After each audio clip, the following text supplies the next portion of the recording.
Now, as you all know very well by now, workplaces have changed drastically over the last 9 months or so, and businesses are having to question what the workplace actually means and how to embrace this new world of hybrid working, as well as help drive staff productivity and well-being. To help make sense of this today, we are joined by Principal Innovation Partner at BT, Nicola Millard, as well as Senior Vice President and Head of Enterprise Research at CCS Insight, Nick McQuire. Nick, welcome. Thank you very much for joining us. Thank you. Good to be here. Hi, David. Thank you for having us. Yeah, thank you very much indeed. So, Nicola, I'll come to you first of all. We've spoken this year already at some length about the impact that this pandemic has been having on the workplace in particular. So here we are, almost a year in, believe it or not. What have we learnt about mass remote working? Which areas have collaboration tools worked for us, and where are they still a little bit lacking? Well, I always say that we're kind of in the middle of a massive global remote work experiment, aren't we? Apart from the fact that previous remote work experiments were largely voluntary. We didn't necessarily want to, we volunteered to work from home rather than necessarily have lots of choices. So I think my job at the moment is an interesting one. We're getting a lot of data, basically learning what's working, what's not working. I always say what's almost working is almost the most interesting bit, because that's where innovation can really start to wade in, I guess. So, I mean, I've been studying the future of work for a very long time. It did kind of arrive, didn't it? 10 years, well, it seems 10 years ago, 10 months ago. And I think largely, I keep saying that, a lot of what the pandemic has done is just accelerated a lot of the trends that we were seeing prior to the pandemic. So working from home, it was starting to gain momentum. I think we learned in BT, certainly we were one of the first adopters many years ago of home working. And I did a lot of the studies around how we were responding to that. And I think we're seeing it reflected, a lot of the results reflected now, in that I think a lot of us, although we are welcoming the ability to work from home, I think a lot of us do want to get out, because actually long-term home working can be quite hard. I think all of us are realizing that. And I think we're going to come out of the pandemic maybe with a newfound appreciation of those hybrid work patterns. So actually, it's the choice bit that's really important, and really sort of stepping back to say, where am I most productive? What's the best common ground in order to bring people together to collaborate? I think we're getting maybe a renewed appreciation of face-to-face, which certainly we may be doing less of. I always said it's kind of a luxury face-to-face now, and we don't have to travel everywhere. And bear in mind, we have a climate crisis looming as well. So I think a lot of a crisis is a terrible thing to waste, as I said. Yes. So can we start to come out of this to reinvent the ways that we work, to actually work for both ourselves and also our employers? And how do employers increase the number of choices that we have in terms of the ways that we work? Super. Nick, I'll just ask for your take on that as well. I mean, I presume that you're not working from the office today, or at least if you are, then CCS Insight have some really funky offices. Thank you for the compliment, by the way. No, yes, I am, in fact, working from home today. So, and obviously, as an industry analyst and tech watcher, we've spent most of our careers in and out of the office. So it's very similar to how we've worked before, but obviously trying to adapt to this new environment isn't always easy for everyone. So, yeah, I mean, I think some of the things we're seeing as well, like, I appreciate that one of the, the big kind of discussion points that we've seen is the level of digital transformation that we've seen during the pandemic. And obviously some high profile individuals in the industry have talked about the acceleration happening there in such a short period of time. But I think what we've seen more than ever is actually the pandemic provided a lot more clarity and purpose for customers around specifically which projects that they can focus on.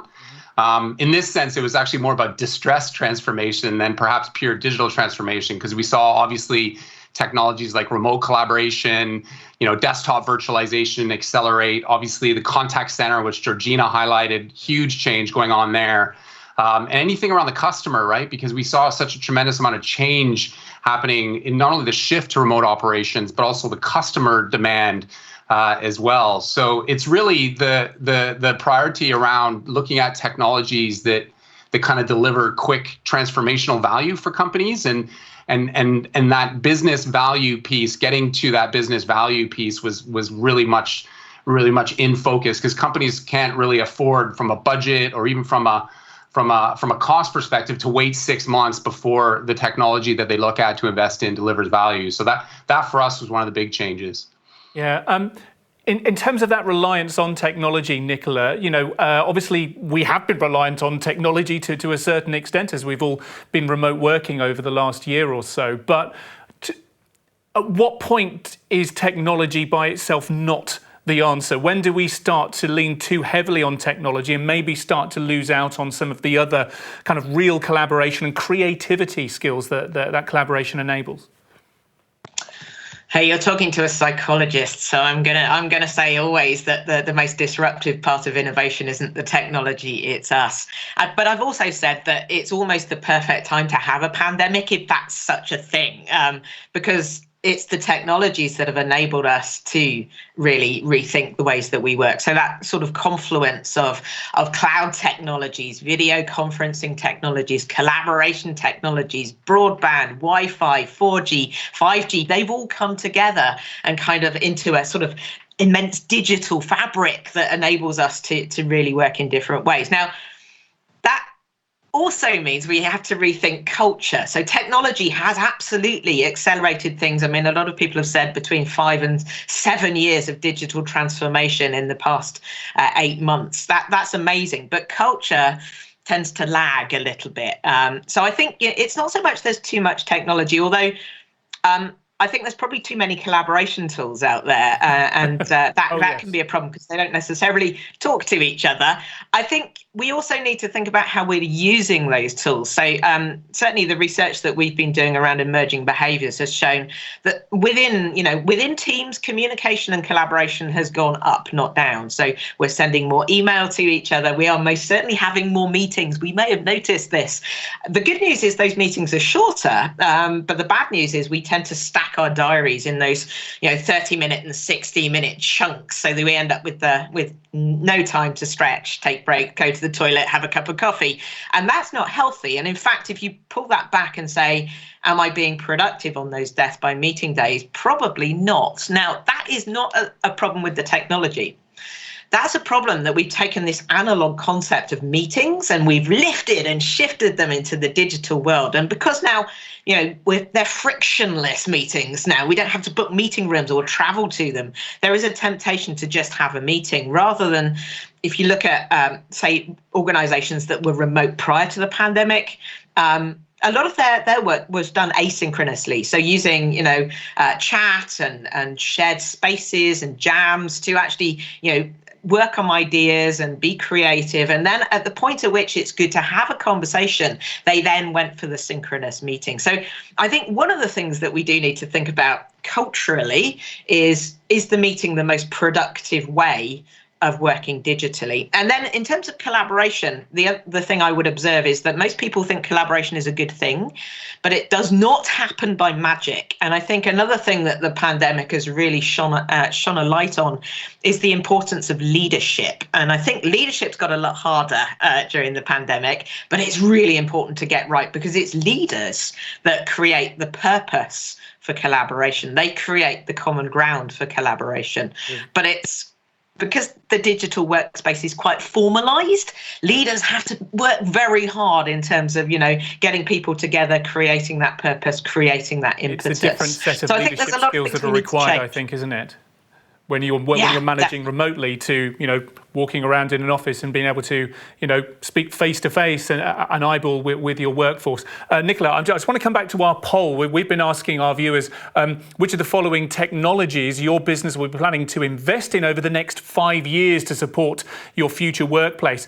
Right at the top, more than half people are saying AI and machine learning are areas in which organisations are looking to invest, followed by Internet of Things at 45% and 5G at 44%. Nick, I want to come over to you on those points. You have a view as an analyst, an international view in a way, about the technologies that organizations are wanting more information on, are investing in at the moment. Tell me, does this surprise you, or does this kind of tally up with what you're seeing in the UK and beyond? AI, machine learning, 5G, IoT as being technologies that can help enable productivity in the workplace? Yeah, I mean, obviously, it's fascinating hearing the results come through. It was fascinating reading the report as well. Obviously, we have the privilege of working with a number of companies all over the world, including here in the UK, and look at how they're deploying a number of different various technologies for the benefit of their business. I would say that the point on AI is an interesting one. Obviously, in the report, there was a little bit of immaturity around adopting AI, or hesitancy adopting AI. We do see that here in the UK, for example, when it comes to actually having production experience running machine learning in their applications or in their environments, UK is a bit of a laggard in that. Which is curious, because we think of the UK as being on the front foot when it comes to developing AI, and having a big AI brain from a lot of the universities that work extensively in that area. Exactly. Now, the flip of that, of course, is that UK has got the highest number of proof of concepts looking at machine learning in the enterprise. So what we think is a maturity thing. I think there's challenges companies have with data, et cetera. But I think above all, one of the areas where UK kind of stands out amongst most of the other countries that we look at. And of course, there's a typical pattern. US is very early adopting when it comes to technology. The continental Europe tends to lag a little bit. UK is kind of in the middle ground. With possibly some exceptions, like, for example, in the Nordics. But generally speaking, I think for the UK, it's much more about applied technology, in the sense that it's about how does the technology actually enable things and improve my business. I think that there's less of let's jump on the latest tech bandwagon here in the UK as a kind of a culture. And I think generally speaking, that's kind of typically where we've seen the AI, where the UK stand out. When it comes to AI, for example, if you look at some of the banks here in the UK, they're some of the leading adopters of technologies like fraud detection, for example. We've seen Sainsbury's actually apply AI to predict, stock in their shelving environments in their organization for a number of years now. So even in the public sector, when it comes to cloud, for example, we're starting to see some significant deployments. The NHS has over 1 million employees migrating to Teams as we speak, one of the largest deployments in collaboration that we're seeing worldwide. And of course, the Ministry of Defense is one of the early adopters of Office 365 years ago. So I think what we're seeing is that there are certainly pockets where the UK is out front. But I think in some of these emerging technology areas, they have to better understand a little bit about how it can be applied, and having that maturity and applying the technology to specific business outcomes, where I think there's a bit more work to be done. Yeah, really interesting stuff. Thank you very much, both. We've got time for one question from the audience, and there's a question here that, yes, I can see people have been giving a thumbs up. It's a question for Dr. Nicola Millard. Can you provide some insight about how the future of learning might need to change to align with the future of work? Well, the two are completely entwined, aren't they? Because, employment's going to change into the future. And we know actually AI is going to be one of those big influences. In fact, of course, prior to the pandemic, that was going to be the big impetus to change the ways that we work in the future. Now, I'm not a subscriber to the robot Armageddon principle that robots are going to completely replace the human race. Because I think AI and robotics do certain things very well and certain things really badly. And oddly enough, the things they do badly are the things we often do really well. So I always say that when you've got, rules and processes and lots of data, machines are brilliant. Yep. When you've got uncertainty and chaos and caring and empathy, they're not so good. Actually, we're pretty good at that. So I think in terms of the sort of future of education, in terms of the skills that we need, I think actually we're going to start to value human skills more, because the last thing we want our employees to be are robots, frankly, because robots can be robots very well. So I think in terms of education, firstly, around the skill sets required, I think it is going to be much more around innovation and creativity and empathy and caring. And then the mechanisms to deliver that as well. So actually delivering more remote education, because also we're living longer, and we're also probably going to have to retrain more during our career as skills maybe we get replaced. Throughout our life. Absolutely. So we may need to robotic on time, Nicola, but we are out of it for now. I'm ever so sorry. I could continue this conversation with you both way past the hour, but unfortunately we do need to move on now. So Nicola Millard, Nick McQuire, thank you so much indeed for joining us today. I'll speak to you later on.